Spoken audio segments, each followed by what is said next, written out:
Tu sais, les basketteurs NBA qui ont fini milliardaires, c'est pas compliqué, il y en a eu 4. Il y a eu Michael Jordan, Magic Johnson, LeBron James, toujours en activité, et Ulysse Junior Bridgman. Personne ne connaît ce joueur, ce qui est assez fou.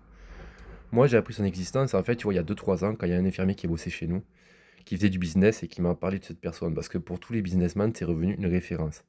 En fait, la carrière de Junior Bridgman, elle est pas sensationnelle. En fait, il se fait connaître uniquement pour une seule raison, parce qu'il est échangé.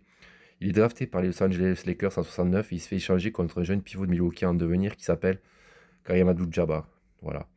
Il fera une carrière tout à fait honnête à Milwaukee, il verra son maillot retiré au début des années 80, mais bon, sans plus quoi. Alors, on parle pas de lui dans le monde du basket. Mais il a bien compris qu'il fallait préparer sa reconversion professionnelle, Junior Bridgman. Et le peu d'argent en fait qu'il a réussi à récolter NBA, il va acheter une chaîne de restauration rapide qui s'appelle Wendy's aux États-Unis. Et il va devenir millionnaire grâce à ça.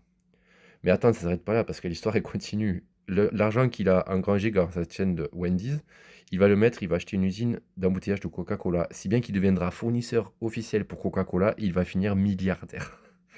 Ce qui est assez dingue, tu vois, parce que personne ne connaît ce joueur NBA. Mais pourtant, pour tous les businessmen, c'est devenu une référence. En fait, quand tu parles de Junior Bridgman, tout le monde sait qui c'est.